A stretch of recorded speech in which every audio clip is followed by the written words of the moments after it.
Hi everybody. Very unconventional.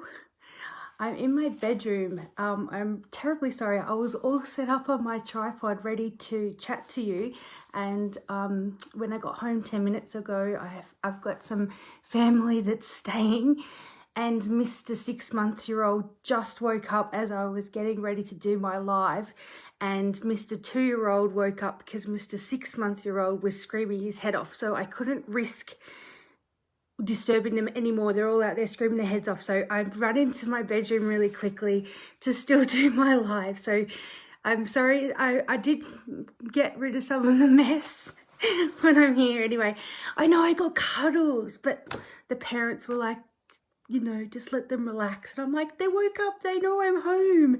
So I'll get lots of cuddles in the morning. So bear with me, the funny scenery, and I'm trying to whisper a little bit. I've locked myself in the bedroom while they settle the poor little ones down, but I secretly was really glad they woke up so I could at least hold their hand. They're so cute and little.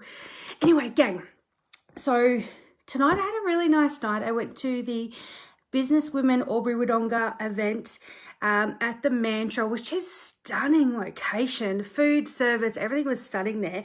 The enchanting Natalie Owens from BMG Partners, she was chatting, honestly, she was chatting about the worst life of her life. She was chatting to us about what's happened in the last year and how it was one of the worst lives of her life and how she turned it around. So if you're not already a part of one of your local chamber groups, I definitely recommend it. It's a really good night. Now, tonight I want to talk to you about something which happened today with one of my clients, and I see it happen quite a lot. You've heard me talk about this before, that when people think that they are buying vacant land, that it is easier than buying a house, and that could not be further from the truth. Now, this is an exact example of what happened today, which is a misconception which can catch people out, but I was able to stop it in time. And you're just trying to give you a little bit more knowledge so that you don't get caught out as well. It's not uncommon in regional city areas that when people want to buy land to build on, they want to have a shed.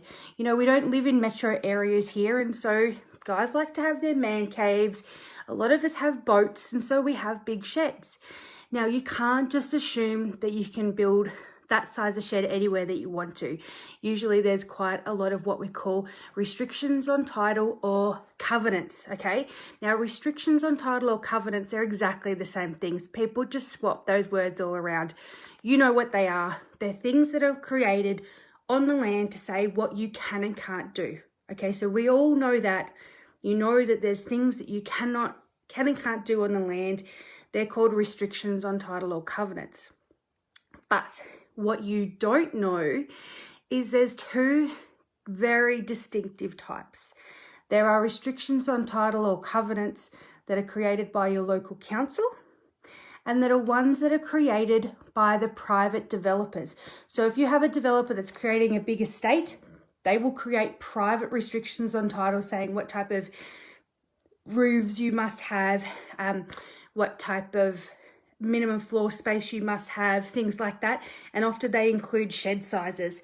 Now, as much as these restrictions burden you, they also benefit you because it means that you know what all your other neighbours around you are going to be doing as well. So that's why they're really important. However, my client today was doing the right thing. He was buying a block of land and he wanted to make sure that his shed that he could build on the property, I think he said he has some vintage cars he wants to work on, so it was going to be about 100 square metres. He went down to council and he said to council, if I buy this block of land, can I build this size shed on there? And the council said, subject to the normal conditions with council, absolutely, no problems at all. This is the kicker. He came and saw me to sign the contract, and I sat down with him and I said, okay, what are your plans? What do you want to build? And he said, I'm doing this shed. And I was like, you can't build that type of shed. He said, I can. I went down to council and council said I can. And here's the difference. There was a private restriction put on the land by the developer saying you could have sheds no bigger than 50 square metres.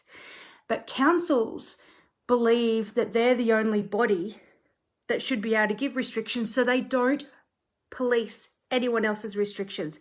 So let's just break it down. You've got a title.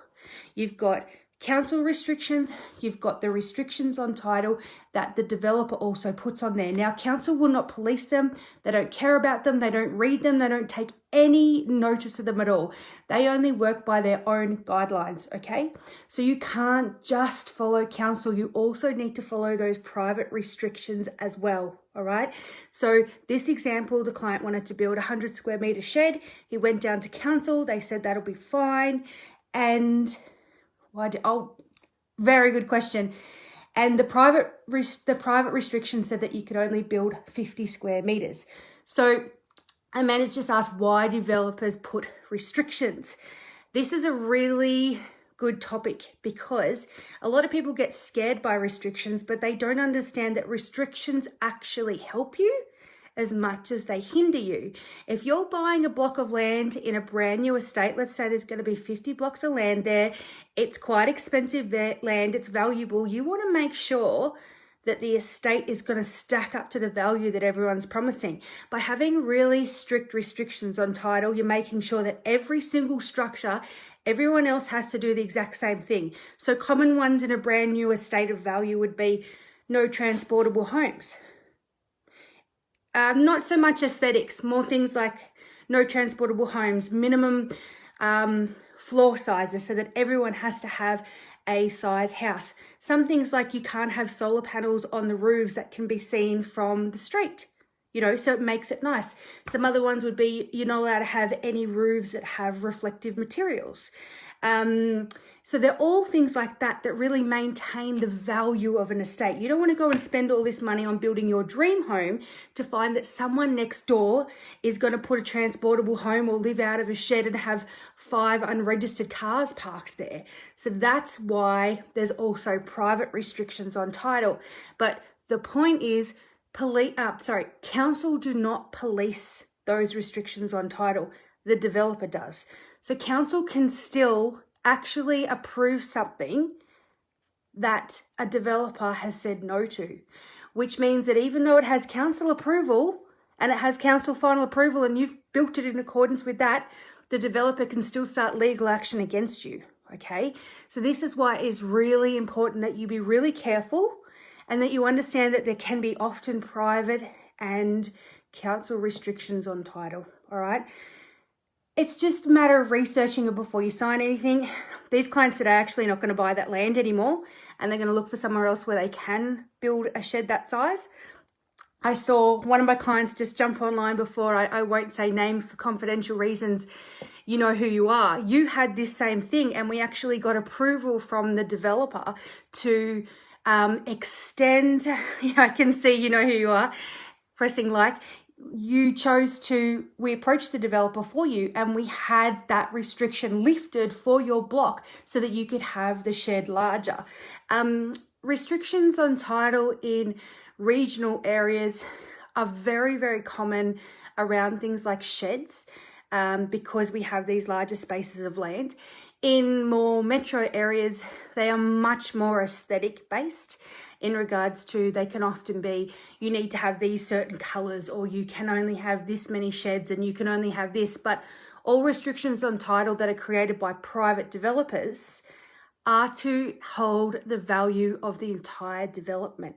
So it's more about realising that as much as they hinder you, they benefit you, okay? Because it increases your value. But if you're coming into an estate like this one, you need to realise that it's not just what council can say, but it's also what the private developer says. So it's about doing some research and not signing anything until we've had some legal advice on the contract to double check. Because this client today was prudent. He had gone to council, he had had meetings, he'd even had drawings done. And then when he came to see me, I was able to show him immediately what he wanted to have for his dream home he can't have. And it was an interesting conversation because they said to me, you know, we're really sorry that we've wasted your time.